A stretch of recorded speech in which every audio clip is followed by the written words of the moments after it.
Hello friends, बहुत बहुत स्वागत है आपका पाठक श्री के यूट्यूब चैनल में। आज के विषय है चिंतन के बारे में डिस्कस करेंगे। सबसे पहले थोड़ा सा चिंतन के बारे में जान लें। चिंतन विचार करने की वह मानसिक प्रक्रिया है जो किसी समस्या के कारण आरंभ होती है और उसके अंत तक चलती है। मतलब यदि समस्या है तभी चिंतन होगा, बिना समस्या के चिंतन नहीं हो सकता। इस मानसिक प्रक्रिया में स्मृति, कल्पना, अनुमान आदि मानसिक प्रतिक्रियाएं सम्मिलित होती हैं। ड्रेवर ने कहा है, चिंतन को मन की क्रिया, बहुत ही महत्वपूर्ण है। चिंतन को क्या कहा है? मन की क्रिया।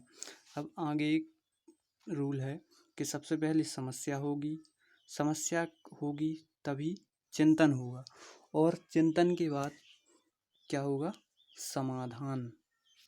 पहले समस्या, फिर उसके बाद चिंतन के बाद समाधान, और इन सब के बीच में क्या चलेगी? मानसिक गत्यात्मक क्रिया। मतलब जो अपने मन से, मस्तिष्क से आप कार्य करेंगे कोई भी, तो वो चिंतन के अंतर्गत चलेगा, गत्यात्मक। ठीक है, आगे बढ़ते हैं। कुछ नोट्स हैं। चिंतन प्रक्रिया की शुरुआत उस समय होती है जब मनुष्य के सामने कोई ऐसी समस्या आती है और उसका समाधान वह करना चाहता है। मतलब कोई भी समस्या आएगी तो ऑटोमेटिक चिंतन होगा ही। आगे बढ़ेंगे। चिंतन में पिछली अनुभूतियां सम्मिलित होती हैं, लेकिन यह व्यक्ति पर आधारित होता है कि व्यक्ति वास्तव में पिछली अनुभूतियों का उपयोग चिंतन में किस प्रकार कर रहा। हम देखते हैं कुछ, जैसे ही हम चिंतन करते हैं तो कुछ प्रतिबिंब हमारे सामने बना उठते हैं पीछे के, तो भूतकाल के, तो उन्हीं पर डिपेंडेंट जो चिंतन करते हैं। पर यह व्यक्ति पर निर्भर करता है कि वह पिछली अनुभूति हैं, जो पिछला अनुभव है, उसको ले रहा है चिंतन करने में सहयोग के नहीं। आगे बढ़ते हैं। चिंतन में अभिप्रेरणा का भी विशेष महत्व है।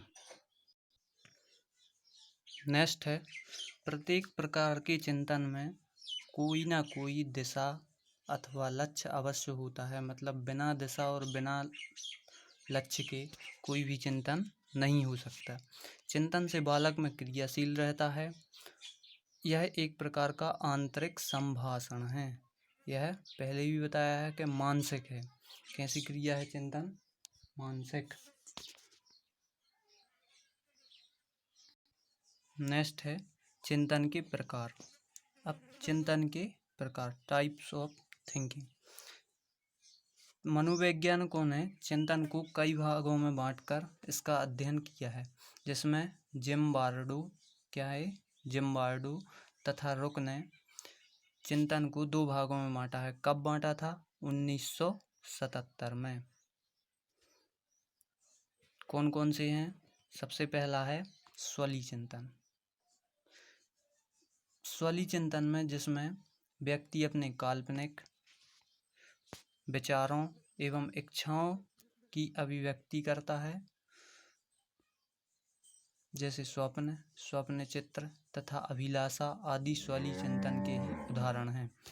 स्वली चिंतन जो है यह काल्पनिक होता है। जैसे कोई व्यक्ति सोचता है कि यदि पढ़ाई खत्म करने के बाद वह बड़ा ऑफिसर बनेगा, उसके बाद एक सुंदर बंगला, चमचमाती कार, ऐसी कोई भी कल्पना कर सकता है। यह काल्पनिक होता है। ऐसे चिंतन में किसी भी समस्या का समाधान नहीं होता, क्योंकि यह काल्पनिकता पर डिपेंड होता है। आगे है दूसरा टाइप, यथार्थवादी चिंतन। इसका दूसरा नाम है वास्तविक। क्या है? वास्तविक, जिसे यथार्थवादी कहते हैं। इस चिंतन का संबंध वास्तविकता से होता है। इसके सहारे व्यक्ति किसी भी समस्या का समाधान कर लेता है। मतलब बहुत ही महत्वपूर्ण जो चिंतन है यथार्थवादी चिंतन है। इसी के सहारे कोई भी समस्या हो उसको सॉल्व किया जा सकता है। ठीक है, आगे है चिंतन की विशेषताएं। अब चिंतन की विशेषताएं। चिंतन में मानसिक प्रक्रिया निहित होती है। यह पूरी प्रक्रिया है जो वो कैसी है? मानसिक। आगे है चिंतन के लिए किसी न किसी समस्या का होना अनिवार्य है। यदि समस्या नहीं होगी तो कोई भी व्यक्ति या बालक है वो चिंतनशील नहीं हो सकता। चिंतन स्थूल से सूक्ष्म की ओर चलता है।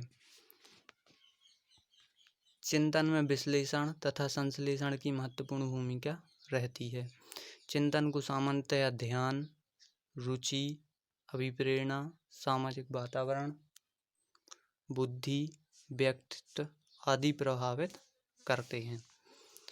मतलब जो भी है, ध्यान है, रुचि है, अभिप्रेरणा है, सामाजिक वातावरण है, सोशल एनवायरनमेंट, और बुद्धि है, व्यक्तित्व है, पर्सनालिटी आदि, ये सभी जो होते हैं संवेग कह सकते हैं।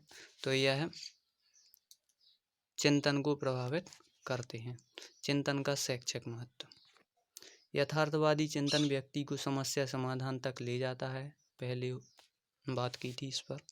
आगे है, चिंतन के द्वारा एक विशेष प्रकार की बुद्धि पैदा होती है। कैसी विशेष प्रकार की बुद्धि पैदा होती है, जिसे कृत्रिम बुद्धि कहते हैं। नेक्स्ट, चिंतन की प्राणियों में पाई जाती है। चिंतन की जो मानसिक प्रक्रिया है वह सभी प्राणियों में पाई जाती है, चाहे वह वृद्ध हो, बालक हो या कोई भी हो। बालकों की जिज्ञासा शक्ति को जागृत करके, उनमें ध्यान तथा रुचि का विकास करके, प्रेरणा प्रदान करके तथा उनमें रटने या स्मरण की आदत को दूर करके बालकों की चिंतन शक्ति का विकास किया जा सकता है। बालकों में चिंतन शक्ति का विकास किया जाता है। ये थे चिंतन का महत्वपूर्ण। और अगर वीडियो आपको अच्छी लगी हो तो प्लीज़ लाइक एंड सब्सक्राइब ज़रूर करें, ताकि नेक्स्ट वीडियो बाल विकास से रिलेटेड आपको मिल सके। बाल विकास एक ऐसा सब्जेक्ट है जिसका ज्ञान प्रत्येक नागरिक को होना चाहिए। तो मिलते हैं नेक्स्ट वीडियो में। Thank you.